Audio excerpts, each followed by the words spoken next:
में पीवाईक्यू लगाने का सही तरीका क्या होना चाहिए, इस वीडियो के अंदर मैं आपको ये बताने वाला हूँ। कौन ऐसी गलतियां हैं जो लोग करते हैं और आप ना करें, जिससे आप बच जाएं और कम समय के अंदर में आप ज्यादा से ज्यादा पीवाईक्यू भी लगा पाएंगे और साथ के साथ यहाँ पर आपको उसका रिजल्ट भी देखने को मिलेगा। तो ये हम सारा का सारा इस वीडियो में डिस्कस करेंगे, ठीक है। तो मेरे भाई वीडियो को शुरू से अंत तक देखिएगा, और ये कोई प्रमोशन नहीं है, कोई ऐसी चीजें नहीं है। जो बात है वो जनरल एक गाइडेंस को लेकर के है।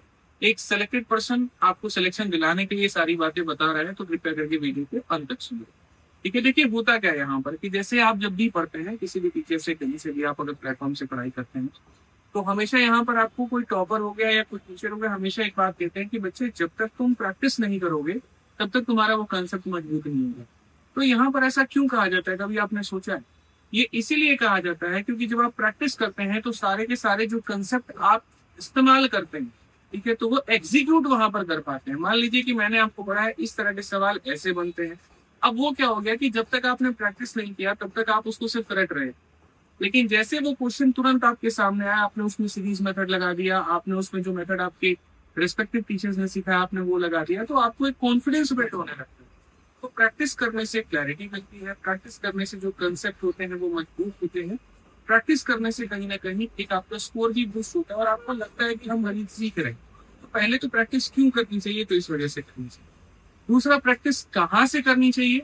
तो जैसे आपका जो गवर्नमेंट एग्जाम होता है हमेशा, उसमें हमेशा प्रीवियस ईयर के क्वेश्चंस को प्राथमिकता दी जाती है, क्योंकि इन्हीं के क्वेश्चंस हर साल रिपीट होते हैं। जैसे अगर आपने दिल्ली यूनिवर्सिटी में पढ़ाई की होगी तो आप देखेंगे चौथे साल या पांचवें साल में पेपर में क्वेश्चन वही आता है जो पिछले 5 सालों का एवरेज होता है, उन्हीं से क्वेश्चन पूरा पूरा फंसता है। तो वैसे ही अगर आप एसएससी का देखते हैं, रेलवे देखते हैं, बैंकिंग देखते हैं, तो इनमें जो क्वेश्चन के पैटर्न होते हैं ना, वो पूरा पूरा पीवाईक्यू के बेस पर आधारित होते हैं। कुछ नया अलग से नहीं पूछा जाता है। तो इसीलिए हमेशा प्रीवियस ईयर के क्वेश्चंस को तर्क में रखा जाता है कि आप उसको रेफरेंस मानते हुए उनके सवालों को मेरे भाई पढ़ो। अब आमतौर पर क्या होता है कि जैसे पीवाईक्यू की किताबें होती हैं मार्केट में, अलग अलग पब्लिकेशन की होती हैं। बच्चे कभी किसी टीचर से पढ़ रहे हैं तो उनकी बुक ले ली, या किसी टॉपर की वीडियो देखी तो इसके आधार से उनकी बुक ले ली, ठीक है। कोई बुक टाइप वाइज होता है, कोई एग्जाम वाइज होता है, अलग अलग। बेस्ट क्या होता है और कैसे होता है वो मैं आपको बताऊँ। यदि आप बिगिनर हैं, एकदम एक तरीके से शुरुआत कर रहे हैं तैयारी को और नया नया शुरुआत कर रहे हैं, तो उस केस में दो ऑप्शंस होते हैं, ठीक है। उस केस में ये ऑप्शन होता है, जैसे मान लीजिए मैं बिगिनर हूँ और मैंने परसेंटेज की यहाँ पर शुरुआत की है। तो अगर परसेंटेज की शुरुआत की है, तो अगर मेरी किताब टाइप वाइज होगी तो फायदा यहाँ पर ये होगा, इधर आइए सर, ठीक है। फायदा यहाँ पर ये होगा कि जैसे क्लास में क्या होगा कि एक एक टाइप हमको मिलकर के, जैसे मान लीजिए ये हमारी क्लास शुरू हो गई। अब क्लास में मान लीजिए परसेंटेज की क्लास में यहाँ पर जब गया, तो जैसे हमारा टाइप नंबर 1 हमारे टीचर ने पढ़ाया, मान लीजिए मैंने आपको टाइप नंबर 1 पढ़ाया, तो टाइप नंबर 1 पढ़ाने के बाद में आपने उसी दिन क्या किया, वहां पर टाइप नंबर 1 के सारे क्वेश्चन यहाँ पर लगा लिए। फिर मैंने टाइप नंबर 2 जैसे एबी रूल पढ़ाया तो उसी दिन आपने उसके क्वेश्चन लगा लिए। टाइप नंबर 3 पढ़ाया तो आपने उसके क्वेश्चन लगा लिए। तो इससे क्या होगा कि क्लास के साथ साथ आपकी प्रैक्टिस होती चली जाती है। चाहे आप यूथ बैच के मेरे स्टूडेंट हैं, या आप चैंपियंस के हैं, प्रहार के हैं, या वंदे भारत के, मतलब वंदे भारत तो नहीं, प्रहार के, तो आपने क्लास में एक टाइप पढ़ा और आपने तुरंत जाकर के उसके क्वेश्चंस आपने लगा दिए। लेकिन ऐसे मान करके चलिए कि सपोज करिए किताब आपके पास में नहीं है, करके कोई दूसरी पब्लिकेशन की भी किताब हो सकती है, कभी किसी भाई बंधु ने पढ़ा, पढ़ने के बाद में आपको दे दिया और अब आपके पास पैसे मिले इस किताब को खरीदने के, तो भी समस्या की बात है। फिर उस केस में थोड़ा सा यहाँ पर ये होगा कि आपको फिर जंप नहीं करना, क्योंकि जैसे क्या होगा, हो सकता है कि जो टाइप यहाँ शुरू में दिया है वो वहां पर लास्ट में दिया हो सकता है वहां इलेक्शन और कमीशन पहले दे दिया हो और यहाँ पर वो चीज बाद में दी गई हो। तो उस केस में फिर आपको थोड़ा सब्र रखना है, आपको थोड़ा पेशेंस रखना है। और जब तक मैं पूरी तरीके से वो चैप्टर को ना पढ़ा दूं तब तक आपको किताब को जाकर के नहीं लगेगा, ठीक है। यानी दो तरीके होते हैं हमारे पास में, हम डेली क्लास के साथ लगा सकते हैं अगर हमारी किताब टाइप वाइज है तो, और अगर ये टाइप वाइज नहीं है तो फिर पूरे चैप्टर के खत्म होने के बाद में एक ही बार में जाकर के पूरे परसेंटेज के क्वेश्चन हमें लगाएंगे। ये समझ गए? अब चलो ये समझ में आ गया कि क्वेश्चंस कैसे लगाने, इधर आइए। अब तरीका हमारा क्या होगा, मैं एक स्टूडेंट हूँ और मैंने क्या किया कि अब मुझे क्वेश्चन सॉल्व करना है, तो हमें क्या करना है, एक अपनी रफ कॉपी लेनी है, ठीक है। थोड़ा पीछे जाइए सर। हमें क्या करना है, एक रफ कॉपी लेनी है। रफ कॉपी लेने के बाद में जैसे मान लीजिए क्वेश्चन मैंने देखा तो मैं अपने क्वेश्चन को खुद से सॉल्व करूंगा। जो कॉमन मिस्टेक होता है वो बच्चे क्या करते हैं, मान लीजिए बनाते बनाते बनाते बनाते गए, 7 नंबर क्वेश्चन नहीं बना, फटाक देना जाकर के वहां पर पीछे जो है सॉल्यूशन देखना शुरू करते हैं। अरे भाई 7 नंबर क्वेश्चन का सोल्यूशन क्या ये है, चलो बहुत बढ़िया। या फिर दूसरा ये होता है कि अपना जो क्लास का नोट्स होता है वो सामने रख लेते हैं, फिर क्वेश्चन को देखते हैं। याद रखिए, अगर कभी भी अगर आप प्रैक्टिस कर रहे हैं तो आपके पास में आपकी किताब और आपकी रफ कॉपी और पेन के अलावा और कुछ नहीं होना चाहिए। ठीक है। एक और कॉमन मिस्टेक जो बच्चा करता है वो क्या करता है, शुरू में ही टाइमर लगा देंगे और टाइमर लगा करके ये सोचेगा मैं 50 मिनट में 50 क्वेश्चन लगाऊंगा। इससे बड़ी मूर्खता कुछ भी नहीं है। जब पहली बार अगर आप यहाँ पर क्वेश्चन लगा रहे हैं तो टाइमर के साथ में मत जाइए, इस बात का स्पेशल वहां पर ध्यान रखिएगा। पहली बार माइंड को रिलैक्स दीजिए, पहली बार एकदम फ्री होकर के जाइए। कोई ऐसा प्रेशर मत लीजिए कि मैं 1 घंटे के अंदर में तो मात्र 10 क्वेश्चन लगा पाया हूँ या लगा पाई हूँ। भाई आपका कंपटीशन किसी और से नहीं है, आपका कंपटीशन अपने से है। पहले अपने आप को बेहतर करना सीखो। ठीक है। औरों के हो सकते हैं लेवल बहुत अच्छे होंगे, आपका लेवल वैसा नहीं होगा, लेकिन आपको मेहनत करके अपने आप को अपग्रेड करना है। तो जब मेहनत करके अपने आप को अपग्रेड करना है तो ऐसा गलत काम आप क्यों करेंगे, आप ये बताइए। तो इसीलिए कोई टाइमर फर्स्ट राउंड में नहीं जाना। नियम ये होता है कि पहली बार में अगर हम इसको बना रहे हैं तो क्या होगा, इधर होगा। पहली बार में जो क्वेश्चंस मुझसे बनते गए, मुझे लगा यार ये क्वेश्चन बहुत अच्छा था तो मैंने इसे गोला बना करके 1 स्टार लगा दिया। ये क्वेश्चन बहुत ही शानदार था, मेरे से नहीं बना, 2 गोला लगा करके मैंने लगा दिया। बाकी जैसा चल रहा है चलने दो। इस क्वेश्चन में अगर थोड़ा सा हल्का सा डाउट है तो यहाँ पर एक गोला लगा दिया। 3 अलग अलग तरह के एस्टेरिक्स को रखो और इसका इस्तेमाल करके फिर आगे बनाते गए। ऐसे जब आप पूरा का पूरा ये चैप्टर जब बना लोगे ना, तब आपको यहाँ पर क्या करना है, ये आपको मान लीजिए पूरा पूरा बना लिया। अच्छा, क्या पूरे के पूरे क्वेश्चंस एक बार में लगाने चाहिए? तो मैंने इसका आंसर आपको दे दिया था कि यदि आप मेरे से पढ़ रहे हैं तो मैं टाइप वाइज पढ़ाता हूँ और मेरी बुक टाइप वाइज है, तो हर क्लास के बाद में आप क्वेश्चन लगा सकते हैं। लेकिन अगर मान लीजिए यहाँ पर कि आपके पास ये बुक नहीं है या फिर आप कहीं यूट्यूब पे वीडियो से देख के पढ़ रहे हैं, कहीं और से पढ़ रहे हैं या कोई और पब्लिकेशन की किताब है, तो फिर उस केस में जिन भी रेस्पेक्टिव से, चाहे आप ऑफलाइन पढ़ रहे हैं, तो पहले जब तक वो टीचर पूरा ना खत्म करा दे आप पूरी तरीके से क्वेश्चन नहीं लगाएंगे, पूरा खत्म कराने के बाद ही लगाएंगे। तो जब डेली पढ़ाओगे तो तुम्हें ज्यादा लोड नहीं पड़ेगा, 20-20 क्वेश्चन तुम्हें भारी नहीं होंगे। हाँ, जब एक बार में 400 क्वेश्चन लगाने की सोचोगे तो भारी लगेगा। तो उस केस में भी थोड़ा फायदा मैं तुम्हें बताता हूँ। एक बार में अगर तुम्हें पूरे पूरे 300-400 क्वेश्चन लगाने हैं तो फिर उसको ये टारगेट बना लो कि अगले 2 दिनों में खत्म करना है। फिर उसमें ये मत करना आज आधा घंटा हम परसेंटेज पढ़ेंगे, फिर आधा घंटा पढ़ेंगे, फिर आधा घंटा। उसमें क्या होगा, इधर से सीखते जाओगे, पीछे भूलते जाओगे। फिर उस केस में जैसे मैं क्या करता था कि मैंने अलजेब्रा पढ़ लिया तो मैं अलजेब्रा की किताब लेके बैठ जाऊंगा और मैं पूरा अलजेब्रा एक बार में लगाऊंगा। और जब तक 300, 400, 500 क्वेश्चंस मेरे नहीं बनते थे मैं उठता नहीं था। मतलब चाय पीने के लिए ऐसे तो आदमी उठ जाएगा, लेकिन हाँ, मैं कोई दूसरा सब्जेक्ट नहीं पकड़ता था, चाहे उस समय इंग्लिश मेरा छूट रहा है तो छूट जाता था। इसका कारण क्या होता था ना कि जब हम क्वेश्चंस को लगाने लगते थे तो एक स्पीड हमारी निकल करके आने लगती थी। ठीक है, मेरे को क्वेश्चन मतलब वो कहते हैं ना, बॉल भी फुटबॉल की तरह दिखने नजर आता था। फिर इस क्वेश्चन में क्या होगा, अब जैसे मैंने ये वाला क्वेश्चन देखा उदाहरण के तौर पे, या मान लीजिए मैंने यहाँ पर ए बी रूल के 2 क्वेश्चन पेन उठा के बनाए। अब तीसरे क्वेश्चन में अगर कोई चीज ए की मात्रा 20 से 20% ज्यादा है तो मन में आ गया +1/5 होगा तो प्लस का उल्टा माइनस हो जाएगा और 1/6 -1/6 16 साइज 2/3 बात करते। अच्छा, वेरीफाई में कैसे करता था, जो आंसर की वाला पेज होता था ना, मैं यहाँ पर उसको खोल के रखता था। इधर मन ही मन मैंने सॉल्व किया इसका आंसर 16.66 ऑप्शन नंबर बी, और यहाँ मैं आंसर की वाले पेज को खोल करके रखूंगा और यहाँ पर क्या करूंगा, अच्छा इसका बी। तो ऐसे मैं करता था, इधर क्वेश्चन देखा, मन में सॉल्व किया, आंसर देखा, सेटिस्फाइड। तो ये मेरा एक तरीका होता था। ठीक है, तो इसको कहते हैं मेंटल कैलकुलेशन। और ये मेंटल कैलकुलेशन कब आता है, जब आप ज्यादा क्वेश्चंस की प्रैक्टिस करते हो।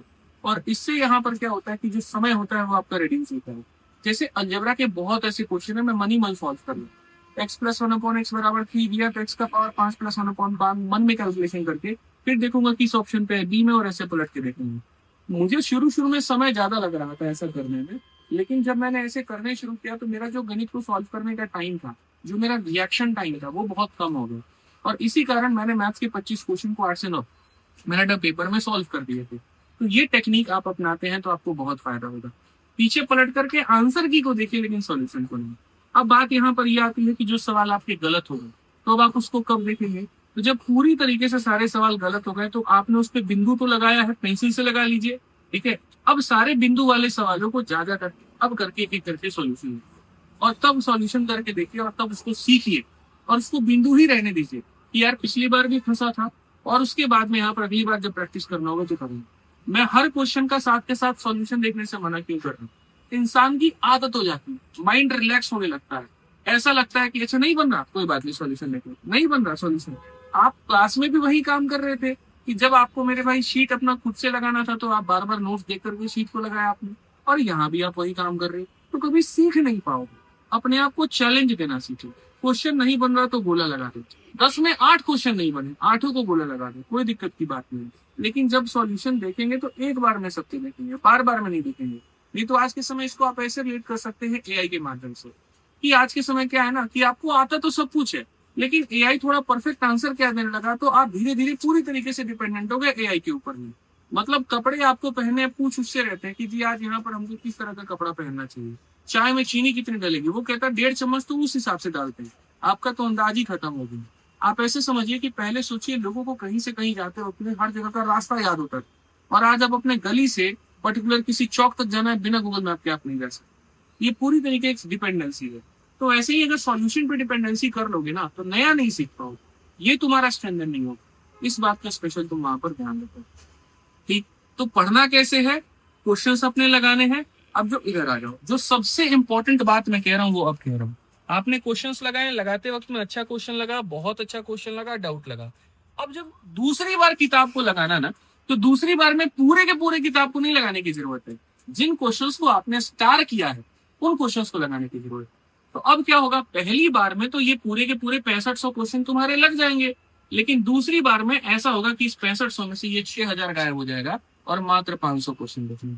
और सिर्फ उन 500 क्वेश्चंस को बार बार प्रैक्टिस करके जाओगे और किसी भी परीक्षा को देने जाओगे एसएससी के, या जैसे सेम काम रेलवे में भी कर सकते हो, ठीक है, तो उसको करने जाओगे तो तुम्हारा एकदम कंसेप्ट जो रहेगा वो क्लियर है। मतलब ये मान के चलो मेंस का पेपर है, अब मेंस में तुम्हें टाइपिंग भी करनी है, कंप्यूटर भी पढ़ना है, और नेक्स्ट लेवल के क्वेश्चंस भी लगाने हैं, अपने जो पढ़े हुए हैं उसको रिवाइज करना है। तो उसमें अगर पूरा 6500 लगाने गए तो हालत खराब, फिर उसमें क्या करोगे, सिर्फ 500 क्वेश्चन को लगाओगे। ठीक है, तो ये हमेशा एक पढ़ने का सही रणनीति होना चाहिए और इसी तरीके से आपको पढ़ना है। क्योंकि क्या होता है, एक समय के बाद में इंसान बोर होने लगता है। अगर मैं आपने किताब को एक बार खत्म कर दिया ना, मैं अगर कहूँ अब दोबारा से जाके किताब को लगाओ, भाई आप मर जाओगे, लेकिन नहीं लगाओ।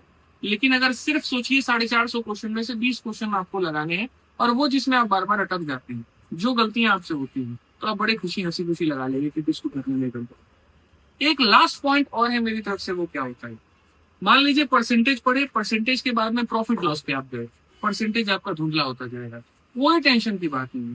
प्रॉफिट लॉस के बाद में टाइम एंड वर्क पे गए, प्रॉफिट लॉस धुंधला होता है, कोई टेंशन नहीं है। अरिथमेटिक से एडवांस पर गए, वो धुंधला होगा, कोई टेंशन नहीं। इसका समाधान ये है कि जब आपके 4 से 5 चैप्टर हो जाते हैं, ठीक है, या 3 चैप्टर हो जाते हैं, तो 3 चैप्टर का एक यूनिट बना लो और किसी पर्टिकुलर एक दिन लेकर के बैठो और उन्हीं 3 चैप्टर में जो जो क्वेश्चंस तुमने बोले लगाए थे, ठीक है, उन क्वेश्चंस को जाकर के एक बार रिवाइज करो। जितना प्रैक्टिस करोगे, उन रास्तों से होकर के जितना गुजरोगे, गलियां तुम्हें एक एक करके वैसे याद, सवाल तुम्हें एक एक करके वैसे। जब इन तरीकों को अपनाओगे तो तुम्हारे लिए चीजें बहुत आसान है। तो पढ़ने के साथ साथ पीवाईक्यू क्यों लगाना चाहिए ये भी आपने इस वीडियो में समझा, कैसे लगाना चाहिए वो भी आपने समझा, टॉपर्स अपने आप को कैसे मेरे भाई यहाँ पर जो है मेंटली स्ट्रॉन्ग करते हैं आपने वो भी समझा, मेंटल कैलकुलेशन क्या होता है आपने वो भी जाना, ठीक है। और हर उपाय बहुत समय के बाद में ऐसी मेरी गाइडेंस वीडियो ऐसे वादियों में एकदम हमने बनाया, ठीक है। उम्मीद करता हूँ कि चीजें पसंद आई होंगी आपको और बड़ी जेन्युइन तरीके से जो बात है वो मैंने अपनी रखी है। बढ़िया से आप पढ़िए, बढ़िया से आप प्रैक्टिस करिए और आज के संदर्भ में जो सबसे बढ़िया किताब आपके लिए बन जाती है वो एसएससी की 65 की किताब है, वो हिंदी और इंग्लिश दोनों में उपलब्ध होते हैं बढ़िया सॉल्यूशन से। एक और चीज थोड़ा सा जो मैं वीडियो में मिस हो गया वो ये था, सॉल्यूशंस अगर आपके अपने बहुत बेहतर है, कंफर्टेबल है, तो आप अपने सॉल्यूशंस की प्रिपेयर कीजिए। जरूरी नहीं है किताब में दिया गया आप इसको, लेकिन अगर आपको लगता है कि यार ये वाला सॉल्यूशन जब तक मजा आ जाए, जैसे मैं थोड़ा सा एक चीज को रखना था, मैं यहाँ पर क्या करूंगा, मान लीजिए कि मैंने कोई क्वेश्चन बनाने के बाद में जैसे टेस्ट हम दे रहे हैं कहीं पर कोई किताब से तो साथ में उसके सॉल्यूशन को एक बार देख लेते थे, मतलब पूरा खत्म होने के बाद। लेकिन इन लोगों ने दिया कैसे, ये मेरे सही होते थे, ठीक है। अगर मुझे लगता था मेरे से क्वेश्चन का सॉल्यूशन है तो मैं वहां पर सीधा सीधा क्या करूंगा, इसको एक तरीके से सीधे आपको भी सीखता। तो क्वेश्चन आपने वहां पर लगाया, आपको लगा कि यार आपका वाला 10 स्टेप में आया लेकिन बुक में वो 2 लाइन में दिया गया स्मार्ट अप्रोच, तो उसको सीख लो साथ के साथ, क्योंकि वही तुम्हारे सबको बताएगा। और जिसका समय जितना बचेगा तो अटेम्प्ट बढ़ेंगे, अटेम्प्ट बढ़ेंगे तो सिलेक्शन किसका होगा, आपका होगा, ठीक है। तो इस बात का ध्यान रखा करो, बढ़िया से पढ़ा करो, बस नहीं चाहता हूँ, ठीक है। और ऐसी वीडियोस आनी चाहिए कि नहीं आनी चाहिए वो तुम कमेंट बॉक्स में बताओ, ठीक। एकदम कोई एडिटिंग नहीं, कोई फालतू भी कुछ नहीं, सिंपल बी नेचुरल, ठीक है। तो मिलते हैं अगले वीडियो में, आज के लिए इतना ही। चैनल को सब्सक्राइब कर लीजिए, बहुत बहुत धन्यवाद, जय हिंद।